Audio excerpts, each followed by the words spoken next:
Maybe one day I'll get good enough at Souls games that they don't cause me immense stress, but today is not that day. Regardless, with a lightsaber mod and a character in mind, I am about to find out if I can beat Dark Souls 3 as Asajj Ventress.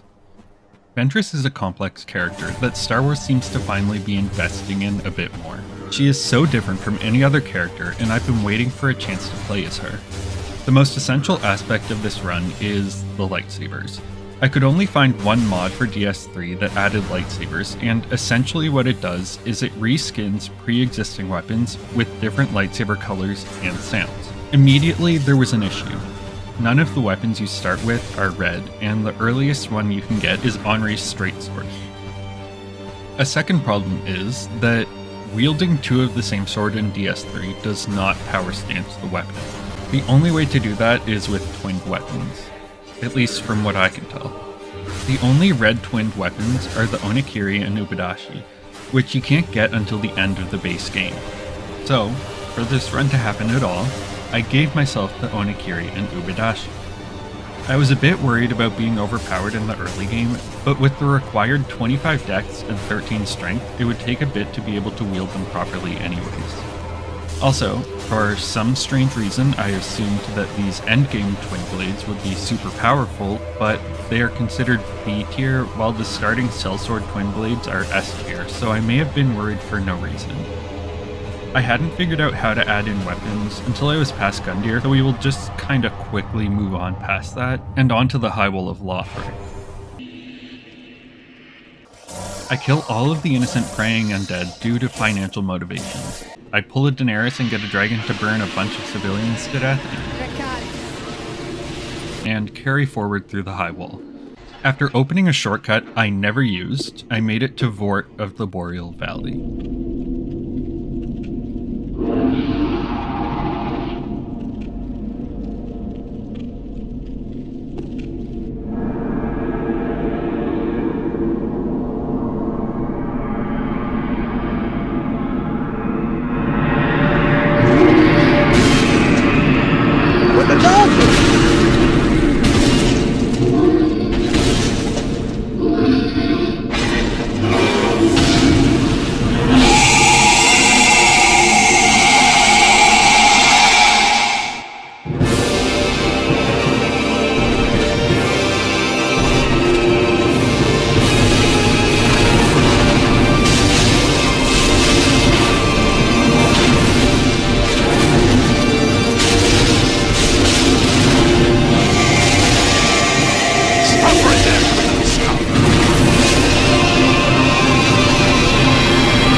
The fight went by quickly, making my first boss fight deathless.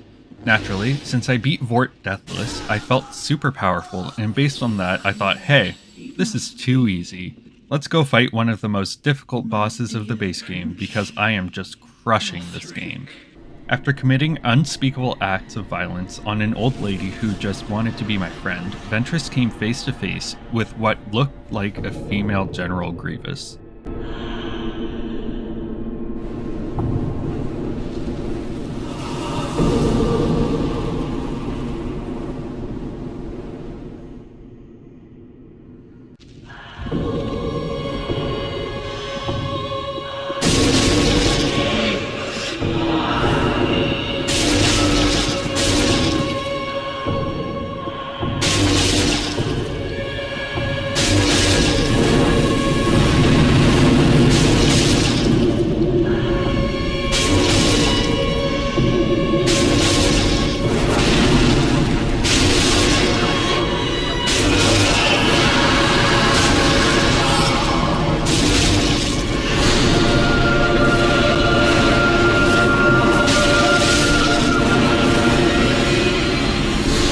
The unpredictable flowy movement and the music that intentionally is desynchronized with her actions, this fight is deceptively hard. After adding 6 new lightsabers to Grievous's collection, I decided I was wrong to think I was too powerful and pulled the classic Asajj Ventress move of Cause Mayhem and Bolt.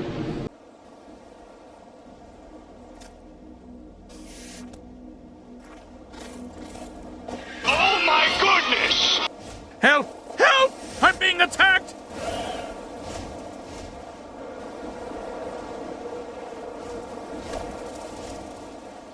Next up was Undead Settlement. Something about this place gives me Bloodborne vibes. I didn't have much I needed to do here, it was more of a layover for a connecting flight. After making it through to the other end, I grabbed a white branch to make a friend up in a tower. I handed the giant archer a gift, and now his arrows will magically cause no damage to me. I went back to the graveyard, grabbed an Estus shard, and made it to the curse-rotted Greatwood. I didn't lose against this boss my first playthrough, and I'll be damned if it kills me this time. I popped a few pustules on the tree before going for the crotch cluster. The Greatwood uses the power of its badass to break the floor and takes us both to the basement.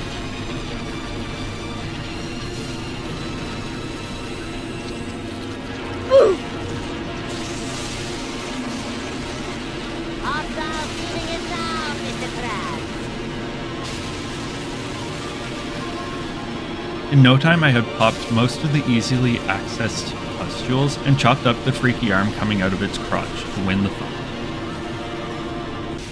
Now for the real boss of this area, the random Irithyll Knight in the front entrance of the Road of Sacrifices. My first time playing PS3, this thing killed me around like 10 times, but this time I made it through without dying.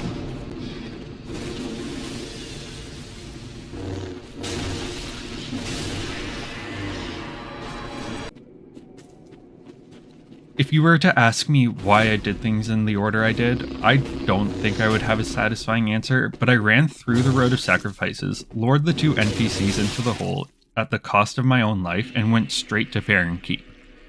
I ran through the swamp, ignoring anything I could, extinguished the candles, and opened the door.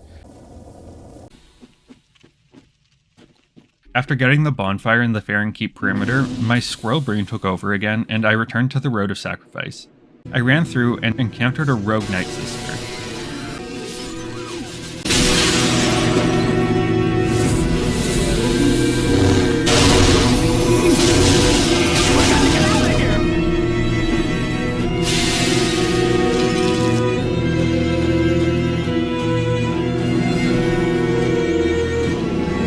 Stop right there, criminal scum!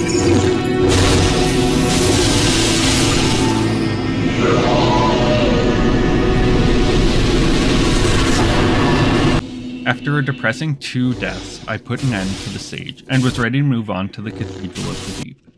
But I wasn't here to get through the Cathedral. I went to the bonfire and talked to the man mumbling on the ground. Speaking with him causes him to drag me into the ground, landing me in the painted world of Ariandel. I had heard about another very powerful Nightsister holding out in this area. After an anxiety-inducing run-through of the area, I first met the Nightsister Freed. Welcome to the painted world of Ariandel. I am Frida. After running through the entire DLC, killing one of the sister's followers, murdering some Geonosians hanging out in the swamp of blood and feces, and turning a lever, I returned to deal with the threat of an unchecked Nightsister. Fret not, Father. We have no need of thy flail. 'Tis only the flame quivering at misguided ash. Please avert thine eyes.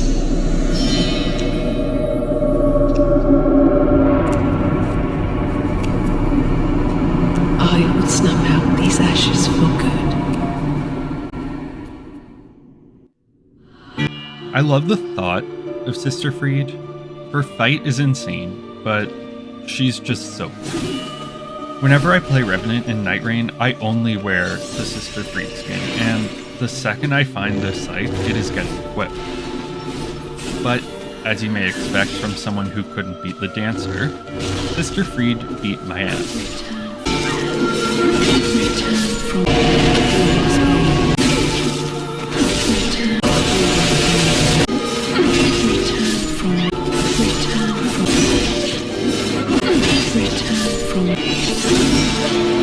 I decided I needed to build up my strength to take down my rogue Nightsister.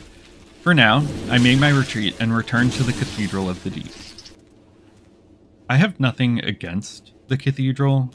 It's a perfectly acceptable location, but I feel the name made me think it was going to be a bit more exciting or crazy. The name is so cool, and aesthetically, this place is good, but I just feel like I wanted a bit more, maybe? I don't know, I'm probably the only one that feels that way.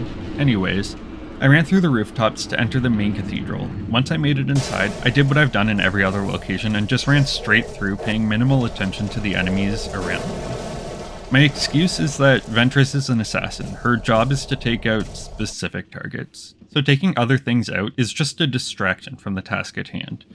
Time to take on the deacons. I guess it's a little ironic that this boss fight is essentially fighting a crowd of enemies, but here we are. Generally, the deacons are pushovers, but I think I may have underestimated them because the chunky deacons crushed my tiny frail body. I stand by my statement that they are pushovers because I took them out the next attempt with minimal pushback.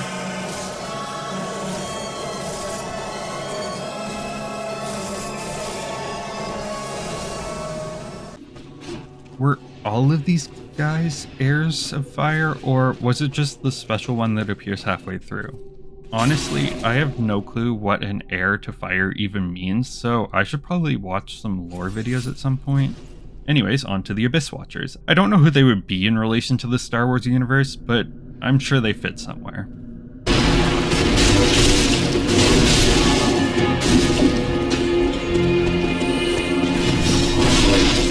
Such violence! Can't you settle this peacefully?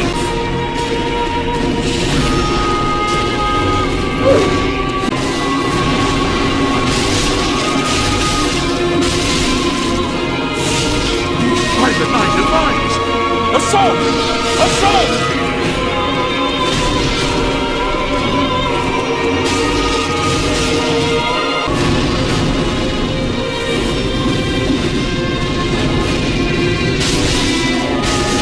By the gods, there is a psychopath on the loose!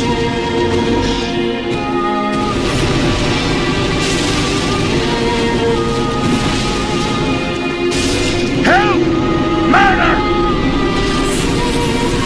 I think the Catacombs are my second least favorite location in the game. When I played through DS1 for the first time, I made the mistake of going straight to the Catacombs. I somehow managed to make it far enough down to reach the Beyblade skeletons who ripped me into shreds like 50 times, until I made it past them.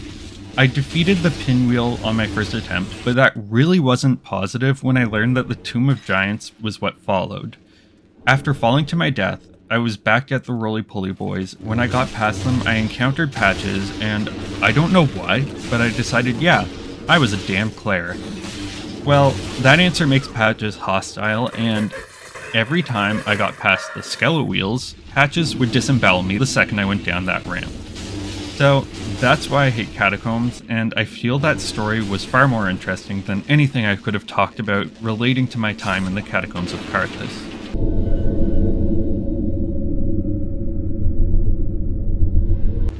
Hello, High Lord Wolnir.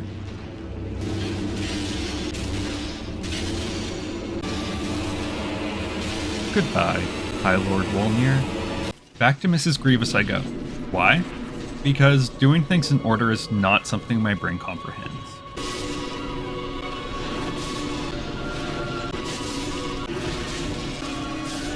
Hello there.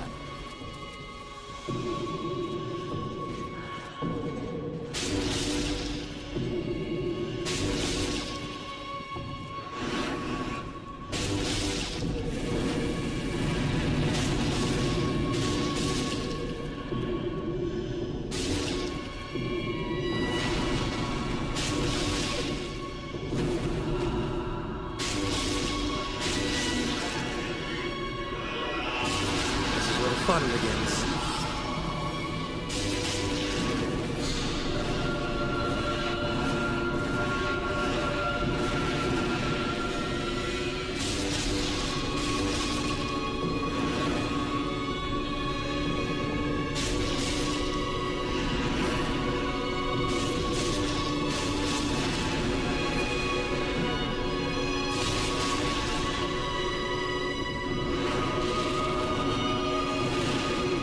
I'm so happy I could just tear out your intestines and strangle you with them! After a few deaths, I put an end to the female Grievous before she managed to make it into the TV series. A statue slits its own throat and it bleeds, so I'm not sure if that means the statue wasn't a statue or if it was a fancy type of fountain, but either way, it opens a ladder creating access to Lothar Castle.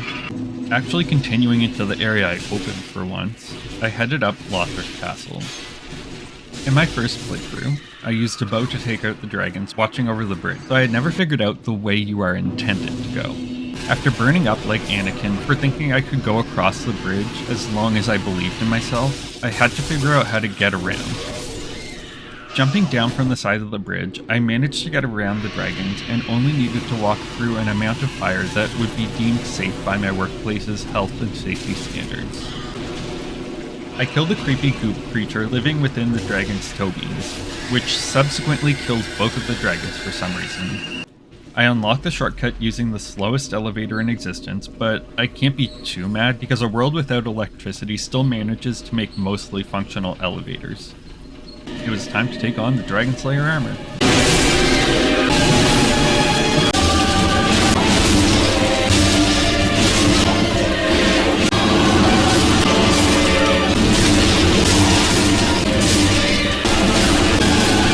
After 13 deaths, I decided my time may be better spent on other tasks. My ADHD really shines through when I try to edit these videos because trying to maintain any form of continuity is nearly impossible. Returning to the wall near Bonfire, I exited into what I thought was going to be the smoldering lake, but to my surprise, it was actually the exact opposite area, Irithyll of the Boreal Valley. The thing is, I only planned to go to the smoldering lake because I thought that was how you got to Irithyll, so really this did work out in my favor. One thing I did remember is the thylacine that jumps you on the bridge, but in no time I returned the marsupial to its extinct status.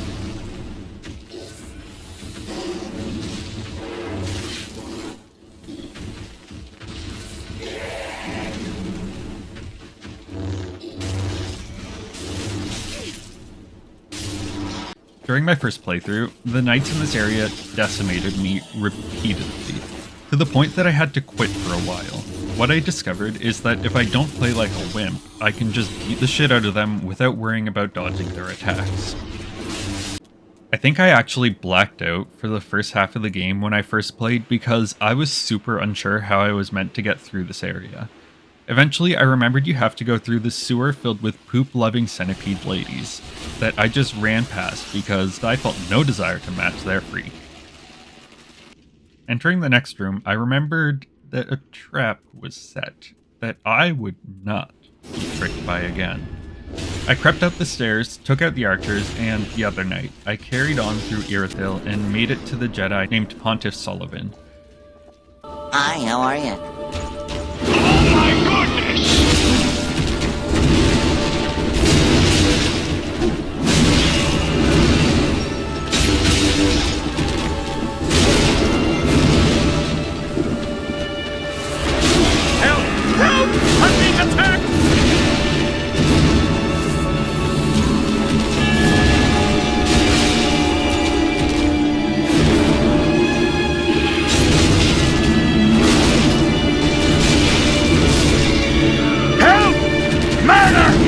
This lightsaber duel hardly felt fair when his were the size of my entire body, but I refused to back down to another fight, mostly because I actually don't know where else I could go.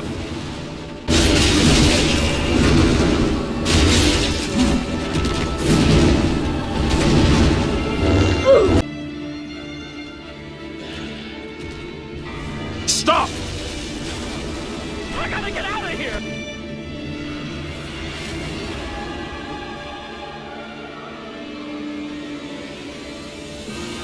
Stop right there, criminal scum!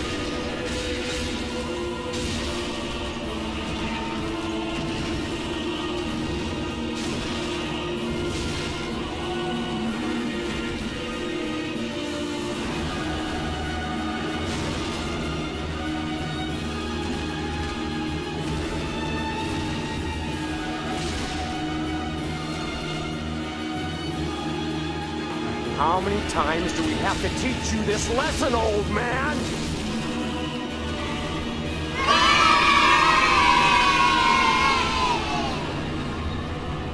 After an intense fight, I put an end to the Jedi and moved on to the next area. After killing 2 NPCs, I discovered that I hadn't made the thylacine extinct. I rectified that mistake, slaughtering the last 2 in existence. After running through a fun obstacle course involving scaling roofs and having gigantic arrows blasted at me, I used my assassin reflexes to make it to Anor Londo. The callback to DS1 makes this area interesting, and I actually enjoy the fact that I can ignore the entire area after the nostalgia for my first playthrough has died off. This freakish creature does kill me, but after returning the favor, I made it to a fight with a Blob. Originally, I thought the fight was against a twink in the process of twink death, but really, it's Jabba using a twink's corpse as a weapon. The fight isn't too bad, just follow Jabba around and keep up the attacks and you'll get through it. I died once, but compared to other bosses, that's pretty great for me.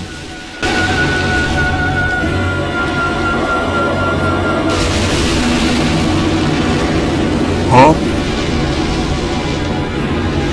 Stop right there, you scum! We're gonna get out of here!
Well, I can't put it off any longer. Time to fight the Nightsister Freedom.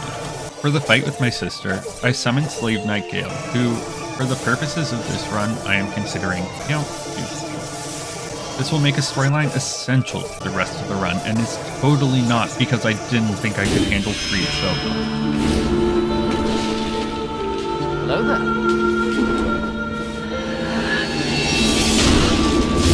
Man down! Man down! By the gods, there is a psychopath on the loose! How many times do we have to teach you this lesson, old man?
Why won't you die?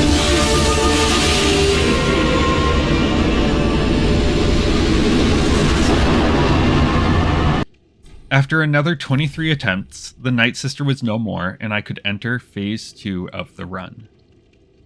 I went to Mother Towson to get reborn. Crawling from the Dathomir pool, I emerge as a new version of Ventress, one not controlled by the light or the dark. Brandishing my sunlight straight sword, a new hairdo, and leather armor, I was ready to take on the rest of the game. First on my hit list was Dragon Slayer armor.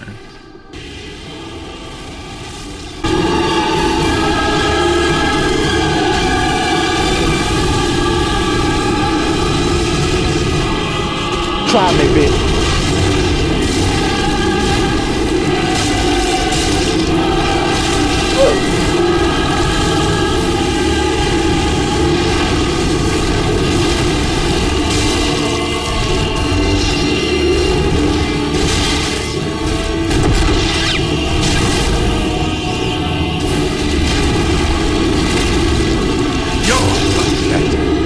After one more death, the fight was won. Unfortunately, next up was truly the worst area in DS3, Irithyll Dungeon. These creepy things that look like the Force Mask creatures that teach Yoda about Force Ghosts are the most annoying enemies in the game. If they catch you with their branding irons, they will burn you into the ground, and their rancid breath takes years off your life, shortening your health bar for a pretty long time. I booked it through the area and made it to the profaned capital. I killed the gargoyle blocking my way and lit the bonfire, and took the express route through the capital, ignoring anything other than the boss.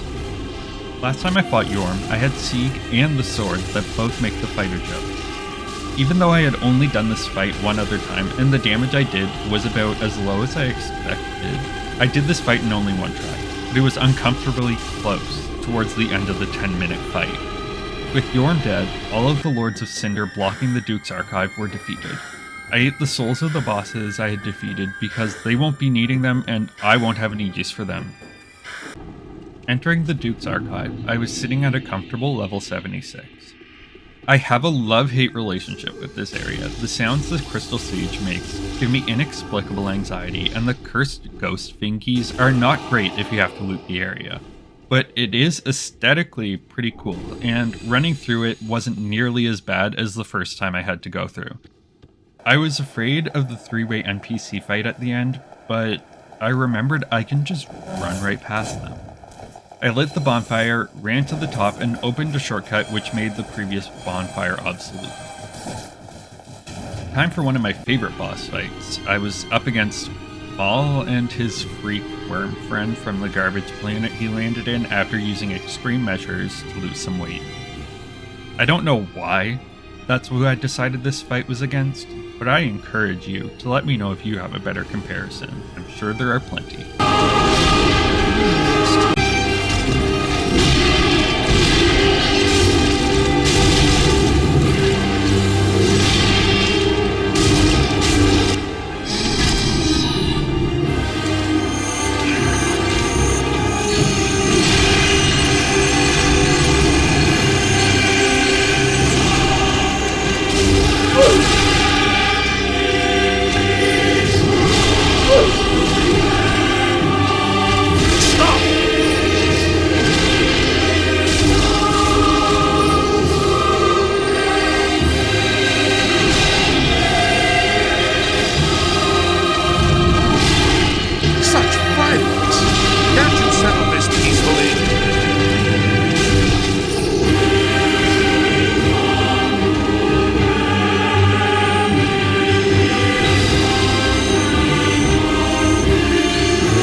one loss, I put an end to the siblings who are uncomfortably close and weirdly polite for people trying to murder me. Draghoof time. I have mixed feelings about this place. The angels are annoying and cool.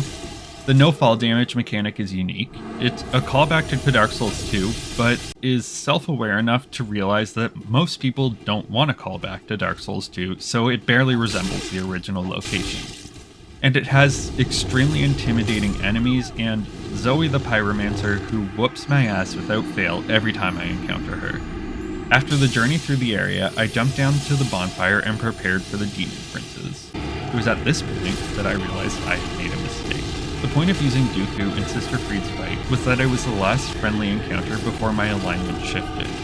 I didn't help Lap because I was too busy running for my life, so Gale was the only summon, and I refused to do this fight solo. They get to have 2 bosses, so I should be able to have 2 fighters. So I made a slight amendment to my storyline. Dooku and Ventress teamed up one more time before they could no longer work together.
With the cannon disrupting boss fight finished, I proceeded into the Ringed City. This is another location where the power of running past any and all threats made it feel much more enjoyable. Those archer spirits will turn you into the holiest Swiss cheese to ever exist, but if you hide and then walk right past the summoner, they aren't quite as problematic. Running past literally everything, including a giant dragon covering a narrow path with half of its body, I made it to the half. The number of times I've said in my first playthrough is excessive, but again, in my first playthrough, I did not fight Half-Life. I was online and got invaded by another person who barely fought me because I think they were trying to help me out. So I finally found out why everyone hates Half-Life. This fight is annoying. That stupid troll doesn't shut up for half an hour, and then its fucking painting guardian spam rolls away from you and solely exists to heal the loser that spawns using the most annoying weapon art and attack patterns. I did end up winning, but I truly understand why people despise this fight. There is no joy to be found in it.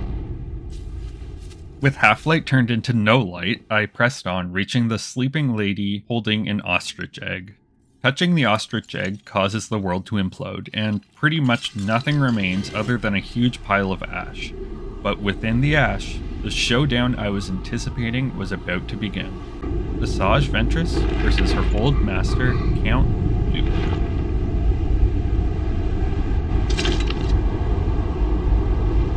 What? Still here? Hand it over, that thing, your dark soul. For my lady's painting.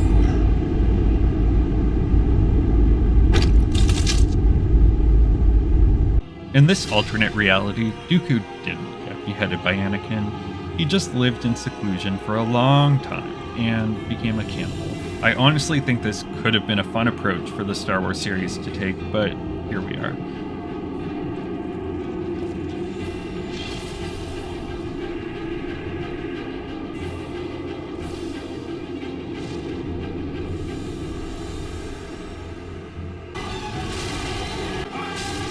After having him beat me to death with his cape repeatedly, I decided I wanted to visit the demon ruins for a little break. I entered the smoldering lake, took a nice stroll through the area, and got a ballista to destroy the greater Crate Dragon.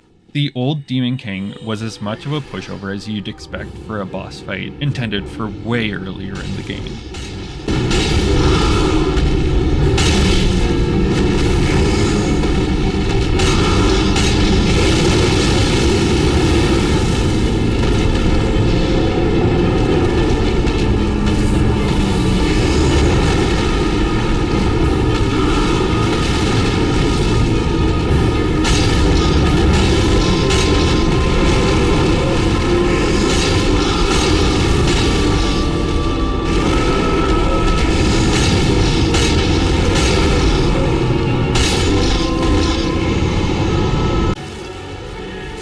Matching my scene from the Tales of the Underworld, I grabbed a blue lightsaber for Ventress that dealt poison damage. I still died many times.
I did emerge victorious after a long time of making it to the very end and choking at the last minute.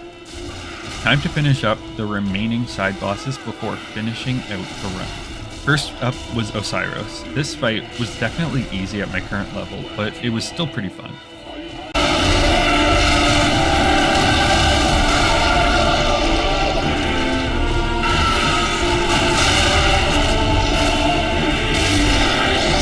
I then grabbed the Path of the Dragon emote and headed into the Untended Graves. Camping Gundyr is honestly easier than Iodex for me, so the fight went by with minimal difficulties.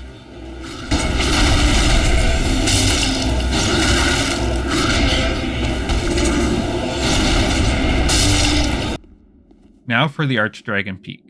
I used the Path of the Dragon emote, took a first-class flight to the area, killed a worm using the intended mechanic of stabbing it through the head and one-shotting it, ran through the rest of the area, and prepared for my encounter with the Nameless King.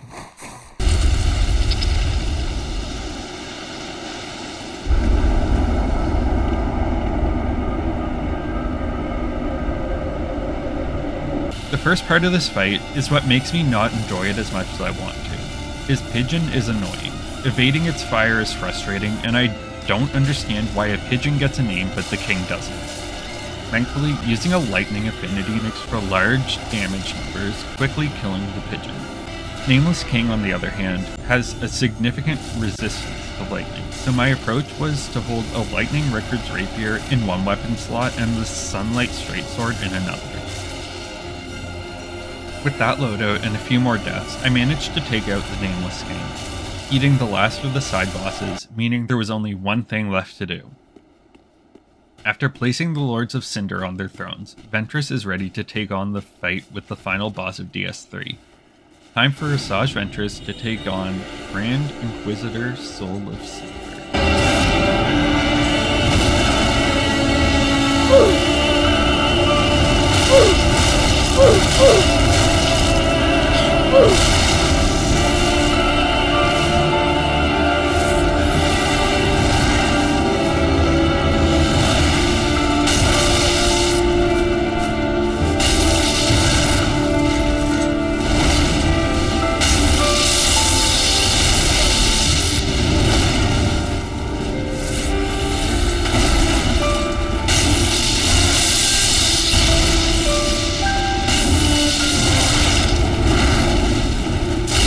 By the Nine Divines! Assault! Assault!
This fight isn't necessarily easy, but it is much easier than the optional fights I had to take on before it, so it only took one attempt to win the battle. With that, I linked the flame and proved that Asajj Ventress does have what it takes to beat Dark Souls 3. While this wasn't my first time playing Dark Souls 3, the whole game still feels fresh and interesting.